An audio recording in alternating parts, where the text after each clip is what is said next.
Hello നമസ്കാരം. ഞാൻ പ്രീത തനപ്പാൽ. ഞാനൊരു മൈൻഡ് പവർ കോച്ചാണ്, ഒരു ബ്യൂട്ടീഷ്യനാണ്. ഇതൊക്കെ നിങ്ങൾക്ക് അറിയാവുന്ന കാര്യങ്ങളാണ്. ഞാൻ എന്തെങ്കിലും ഒന്നുകൂടി എന്നെ പരിചയപ്പെടുത്തുകയാണ്. ഞാനിപ്പോൾ പറയാൻ പോകുന്ന കാര്യം നമുക്ക് ഇൻഫിനിറ്റി സിമ്പലിനെ കുറിച്ച് നിങ്ങൾക്കറിയാലോ. ഇൻഫിനിറ്റി സിമ്പൽ എങ്ങനെയാണ് ഉപയോഗിക്കേണ്ടത്, നമുക്കൊരു അഫർമേഷൻ വെച്ചാൽ പെട്ടെന്ന് മാനിഫെസ്റ്റ് ആകാൻ വേണ്ടി നമ്മൾ എങ്ങനെയാണ് ഉപയോഗിക്കേണ്ടത് എന്നുള്ള രീതിയാണ് ഞാനിപ്പോൾ പറഞ്ഞു തരാൻ പോകുന്നത്. നിങ്ങൾക്കിപ്പോൾ ഒരു ഇൻ്റർവ്യൂ ഉണ്ട്, ആ ഇൻ്റർവ്യൂവിന് പോകുന്നതിന് മുമ്പ് നിങ്ങൾക്ക് ഇത് ഉപയോഗിക്കാം. അതേപോലെ തന്നെ നിങ്ങൾക്ക് പെട്ടെന്ന് കുറച്ച് പണം വേണം, ആ കാര്യത്തിന് ഉപയോഗിക്കാം. കുട്ടികൾക്ക് പരീക്ഷയാണ്, പരീക്ഷയ്ക്ക് മുമ്പ് ഇത് ഉപയോഗിക്കാം. നിങ്ങൾ വീട്ടിൽ വെച്ചിട്ട് ഇത് ചെയ്യേണ്ട കാര്യങ്ങൾ എങ്ങനെയാണെന്നുള്ള കാര്യം ഞാൻ പറഞ്ഞുതരാം. അതായത് നിങ്ങളൊരു വൈറ്റ് പേപ്പർ എടുക്കുക. ആ വൈറ്റ് പേപ്പറിനകത്ത് ഈ വൈറ്റ് പേപ്പർ മറുവശം എഴുതിയതോ കുത്തുകളോ പാടുകളോ ഒന്നും ഉണ്ടാകാൻ പാടില്ല കേട്ടോ. നല്ലൊരു പേപ്പർ ആയിരിക്കണം. ആ പേപ്പറിൽ നിങ്ങൾ ഒരു പച്ച മഷി കൊണ്ട് വേണം ഇത് എഴുതാനായിട്ട്. പച്ച മഷി എന്ന് വെച്ചാൽ നമുക്ക് സ്കെച്ച് പെന്ന് വേണമെങ്കിൽ ഉപയോഗിക്കാം. പക്ഷേ ഒരു കാര്യമുണ്ട്, അത് പടരാൻ പാടില്ല. അതേപോലെ തന്നെ വെട്ടി തിരുത്തിയൊന്നും എഴുതാൻ പാടില്ല. ഒറ്റ രീതിയിൽ വേണം ഇൻഫിനിറ്റി സിമ്പിൾ വരയ്ക്കാനായിട്ട്. നിങ്ങൾക്ക് അറിയാലോ സിമ്പിൾ എന്താണെന്നുള്ള കാര്യം ഞാനിപ്പോൾ കൊടുത്തേക്കാം. അതുപോലെ തന്നെ ഇങ്ങനെ അതേ രീതിയിൽ നിങ്ങൾ ഒറ്റ ഇതിലായിട്ട് ഇൻഫിനിറ്റി സിമ്പിൾ വരയ്ക്കണം. വരച്ചതിന് ശേഷം അതിൻ്റെ ലെഫ്റ്റ് സൈഡിൽ നമ്മൾ ആരാണോ അഫർമേഷൻ വെക്കുന്നത്, ഇപ്പം നിങ്ങൾ ആരാണോ വെക്കണം നിങ്ങളുടെ പേര് വേണം ഏറ്റവും മേളിൽ എഴുതാനായിട്ട്. അതിൻ്റെ അടിയിലായിട്ട് ഒരു നമ്പർ എഴുതണം. 159 എന്നൊരു നമ്പർ എഴുതണം.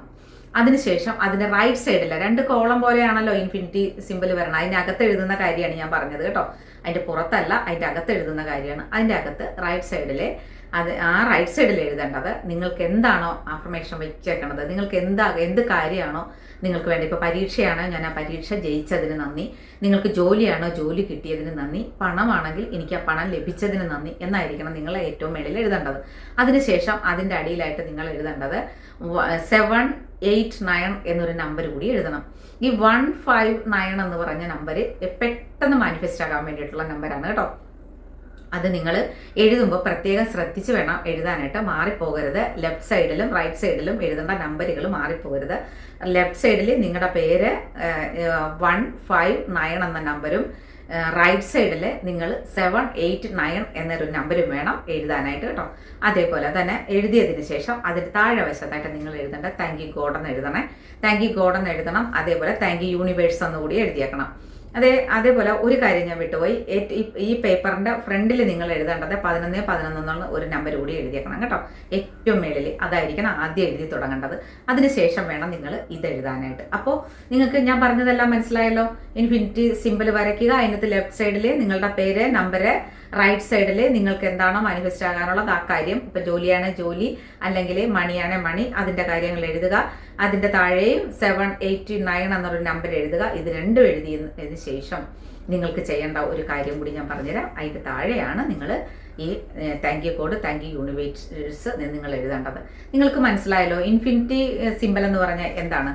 അതായത് അവസാനമില്ലാത്ത ഊർജത്തെയും തടസ്സമില്ലാത്ത ഒഴുക്കിനെയുമാണ് അത് സൂചിപ്പിക്കുന്നത്. അതുകൊണ്ടാണ് ഞാൻ നിങ്ങളോട് പറഞ്ഞത് ഇത് എഴുതുമ്പോൾ, ഇത് വരയ്ക്കുമ്പോഴത്തേക്ക് നിങ്ങൾ നിർത്തി വരയ്ക്കരുത്. ഒറ്റ രീതിയിൽ തന്നെ അങ്ങനെ വരച്ച് ഈ സിമ്പിൾ വരച്ച് വെക്കണമെന്നുള്ള കാര്യം പറയാൻ കാര്യം. അത് നമുക്ക് വെട്ടിയും തിരുത്തിയും ഒന്നും എഴുതാനൊന്നും പാടില്ല. നിങ്ങളിത് ചെയ്ത് കഴിഞ്ഞിട്ട് ഇത് എന്താണോ ചെയ്യണം, ഈ പേപ്പർ നിങ്ങൾ കയ്യിലെടുക്കുക. ഇത് ഇങ്ങനെ ചെയ്ത പേപ്പർ നിങ്ങൾ കയ്യിലെടുത്തിട്ട് നിങ്ങളിപ്പം ഞാൻ പറഞ്ഞ കാര്യങ്ങളെല്ലാം എഴുതിയതിന് ശേഷം താങ്ക് യു കോഡ് എന്ന് എഴുതാൻ മറക്കരുത്, താങ്ക് യു യൂണിവേഴ്സ് എന്ന് എഴുതാൻ മറക്കരുത്. പിന്നെ ഒരു ഇതുകൂടി നിങ്ങൾക്ക് അതിൻ്റെ താഴത്ത് എഴുതാനുള്ളൊരു കാര്യം കൂടി ഉണ്ട് കേട്ടോ. അത് ഞാൻ മറന്നുപോയി പറയാനായിട്ട്. ലെറ്റ് ഇറ്റ് ബി എന്നുകൂടി നിങ്ങൾ എഴുതിയേക്കണം. അതായത് നമ്മൾ സറണ്ടർ ചെയ്യണം. ഒറ്റ പ്രാവശ്യമാണ് ഇത് ചെയ്യുന്നത് നമ്മൾ. അതുകൊണ്ട് ഇത് നിങ്ങൾ എഴുതുമ്പോഴത്തേക്കും നിങ്ങൾ പ്രത്യേകിച്ച് ഇങ്ങനൊരു കാര്യം കൂടി എഴുതിയേക്കണം. ലെറ്റ് ഇറ്റ് ബി എന്നുകൂടി എഴുതിയേക്കണം കേട്ടോ ഏറ്റവും അടിയിൽ. ഇത് നമുക്ക് ഒറ്റ പ്രാവശ്യം ചെയ്താൽ മതി. ഒരു കാര്യത്തിന് മാത്രമേ നിങ്ങളിത് ചെയ്യാവുള്ളൂ കേട്ടോ. ഒരുപാട് അഫർമേഷൻ ഒന്നും ഇതിനകത്തേക്ക് എഴുതരുത്. നിങ്ങൾക്ക് ഒരെണ്ണം മാനിഫെസ്റ്റ് ആയതിന് ശേഷം നിങ്ങൾക്ക് അടുത്തതിന് വേണ്ടി ഇങ്ങനെ ഇത് തന്നെ പ്രയോഗിക്കാം, കുഴപ്പമില്ല. എപ്പോൾ വേണമെങ്കിൽ ഇന്ന് നിങ്ങൾക്ക് എഴുതി നാളെ നിങ്ങൾക്കത് മാനിഫെസ്റ്റ് ആയെങ്കിൽ നിങ്ങൾക്ക് അടുത്ത ആ നാളെ തന്നെ നിങ്ങൾക്ക് അത് വീണ്ടും എഴുതാവുന്നതാണ്. വേറൊരു പേപ്പർ എടുത്തിട്ട് നിങ്ങളുടെ ആവശ്യം എന്താണോ ഞാൻ ഈ പറഞ്ഞ രീതിയിൽ തന്നെ നിങ്ങൾ എഴുതണം. എഴുതിയതിന് ശേഷം നിങ്ങൾ ഈ പേപ്പർ എടുത്തിട്ട് ശരിക്കും നമ്മുടെ നെഞ്ചോട് ചേർത്ത് വെച്ചിട്ട് നിങ്ങൾ thank you God, thank you യൂണിവേഴ്സിൽ ഞാൻ വിശ്വസിക്കുന്നു എന്നൊക്കെ പറഞ്ഞ് നിങ്ങൾക്ക് പറയാവുന്നത്. അതായത് നമ്മൾ പോസിറ്റീവ് എനർജിയിൽ വേണം ഇത് ചെയ്യാനായിട്ട്. അപ്പോൾ നമ്മൾ അതേ അനുസരിച്ച് നമുക്ക് ജോലി കിട്ടിക്കഴിയുമ്പോൾ ഒരു സന്തോഷമില്ലേ, ആ സന്തോഷം മനസ്സിലേക്ക് വരുത്തിയിട്ട് വേണം നമ്മളിത് ചെയ്യാനായിട്ട് കേട്ടോ. അതേപോലെ പണം ലഭിച്ചു കഴിയുമ്പോഴത്തേക്ക് നമുക്കൊരു സന്തോഷം കിട്ടില്ലേ, ആ സന്തോഷം നിങ്ങൾ അനുഭവിച്ചിട്ട് വേണം നിങ്ങൾ ഈ പേപ്പർ നെഞ്ചോട് ചേർത്ത് വെച്ചിട്ട് നിങ്ങൾ ഈ പിന്നെ അഫർമേഷൻ പറയാനും. നിങ്ങൾ പിന്നെ അഫർമേഷൻ പറയേണ്ട കാര്യം എഴുതിയിട്ടുണ്ടല്ലോ, നിങ്ങൾ thank you God, thank you universe എന്നൊക്കെ പറഞ്ഞാൽ മാത്രം മതി കേട്ടോ.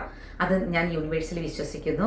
എനിക്ക് ഇന്നോളം തന്ന അനുഗ്രഹങ്ങളെല്ലാം, യൂണിവേഴ്സ് തന്ന അനുഗ്രഹങ്ങളെല്ലാം ഞാൻ അംഗീകരിക്കുന്നു എന്നൊക്കെ നമ്മൾക്ക് നമ്മുടെ ഇതിൽ യൂണിവേഴ്സിനോട് എന്തൊക്കെയാണോ നമുക്ക് പറയാൻ പറ്റുന്നത് അതൊക്കെ പറഞ്ഞു വേണം നമ്മൾ ഈ പേപ്പർ നമ്മൾ എടുത്തിട്ട് ചെയ്യേണ്ടത്. ഒന്നല്ലേ നിങ്ങൾ കിടക്കുന്ന മുറിയിൽ നിങ്ങളുടെ പില്ലോയുടെ അടിയിൽ വെക്കാം, അതല്ല എങ്കിൽ നിങ്ങളുടെ പേഴ്സിൽ വെക്കാം. ഇത് പേഴ്സിൽ സൂക്ഷിച്ചാലും മതി. അപ്പം ചിലർ എന്നോട് ചോദിക്കും, ഞാൻ ചില കാര്യങ്ങൾ പേഴ്സിൽ സൂക്ഷിക്കണമെന്ന് പറഞ്ഞാൽ നമ്മുടെ ആവശ്യം നടന്നു കഴിഞ്ഞാൽ അതെന്ത് ചെയ്യണം, അതെടുത്ത് മാറ്റിയേക്കൂ. അടുത്ത ആവശ്യത്തിന് വേണ്ടി അടുത്ത കാര്യങ്ങൾ എഴുതുമ്പോൾ അടുത്തെടുത്ത് വെക്കാം. എല്ലാം കൂടി പേഴ്സിൽ സൂക്ഷിക്കേണ്ട കാര്യമില്ലല്ലോ. പക്ഷേ നമ്മൾ പേഴ്സിൽ തന്നെ സൂക്ഷിക്കണം കേട്ടോ. അല്ലെങ്കിൽ പില്ലോയുടെ അടിയിൽ നമ്മളെപ്പോഴും അറ്റാച്ച് ഉള്ളൊരു സ്ഥലത്തെ ആയിരിക്കണം ഇതിരിക്കേണ്ടത്. അല്ലെങ്കിൽ നമ്മുടെ മുറിയിൽ തന്നെയാണെങ്കിലും നമ്മളിത് സൂക്ഷിക്കേണ്ടതാണ്. അപ്പോൾ നിങ്ങൾ ഈ കാര്യങ്ങളെല്ലാം ചെയ്തതിന് ശേഷം നിങ്ങൾക്കിത് പെട്ടെന്ന് മാനിഫെസ്റ്റ് ആവുന്നൊരു കാര്യമാണ്. അതുകൊണ്ട് പെട്ടെന്ന് തന്നെ നിങ്ങൾക്ക് എനിക്ക് കമൻ്റ് ഇടാനും പറ്റും. നിങ്ങൾ യൂണിവേഴ്സിൽ വിശ്വസിക്കുന്നു എങ്കിൽ നിങ്ങൾ എൻ്റെ ഈ കമൻറ്റ് ബോക്സിൽ നിങ്ങൾ കമൻറ്റ് ചെയ്യുക. 1111 എന്ന് നിങ്ങൾ കമൻറ്റ് ചെയ്യുക. വിശ്വാസമുള്ളവർ മാത്രം ഇത് ചെയ്താൽ മതി കേട്ടോ. അല്ലെങ്കിൽ വെറുതെ സമയം വേസ്റ്റ് ആക്കണ്ട. നിങ്ങൾക്ക് യൂണിവേഴ്സിൽ വിശ്വാസം ഉണ്ടെങ്കിൽ മാത്രം ഇത് ചെയ്യുക. അല്ലെങ്കിൽ നിങ്ങൾ വെറുതെ ഇതിൻ്റെ പുറകെ നടക്കേണ്ട കാര്യമില്ല. അതുകൊണ്ടാണ് ഞാൻ പറയുന്നത്, വിശ്വാസമുള്ളവർ ഇത് ചെയ്യുക. നിങ്ങൾക്ക് എല്ലാവർക്കും ഇത് പെട്ടെന്ന് മാനിഫെസ്റ്റ് ആവും. എൻ്റെ അനുഭവം കൊണ്ടാണ് ഞാൻ പറയുന്നത്. ഞാൻ പറഞ്ഞു കൊടുത്തവർക്ക് എല്ലാവർക്കും ഇത് പെട്ടെന്ന് മാനിഫെസ്റ്റ് ആയിട്ടുണ്ട്. അതനുസരിച്ച് ആണ് നിങ്ങൾക്കും കൂടി ഞാനിത് പറഞ്ഞു തരണത്. ചില ആൾക്കാർ പറഞ്ഞിട്ടുണ്ട് പെട്ടെന്നൊരു കാര്യം നടക്കണമെങ്കിൽ നമ്മൾ 21 ദിവസം 11 ദിവസമൊക്കെ പറയാറുണ്ടല്ലോ. അപ്പോൾ അത്രയും ദിവസം നമുക്ക് വെയിറ്റ് ചെയ്യാൻ സമയമില്ല. അതുകൊണ്ടാണ് ഞാൻ നിങ്ങൾക്ക് ഒരേ ഒരു ദിവസം കൊണ്ട് നിങ്ങൾക്ക് മാനിഫെസ്റ്റ് ആകുന്ന ഒരു കാര്യമാണ് ഞാൻ ഈ പറഞ്ഞു തന്നത്. നിങ്ങളെല്ലാവരും ചെയ്യുമെന്ന് ഞാൻ വിശ്വസിക്കുന്നു. എല്ലാവരും ചെയ്തതിന് ശേഷം നിങ്ങൾക്ക് എല്ലാവർക്കും അതിൻ്റെ അനുഗ്രഹം കിട്ടിയതിന് ശേഷം നിങ്ങളെല്ലാവരും എനിക്ക് കമൻറ്റ് ചെയ്യണം. ഓക്കെ, അടുത്തൊരു വീഡിയോ ആയിട്ട് ഞാൻ വരുന്നത് വരെ നമുക്ക് കാണാം. Okay, by.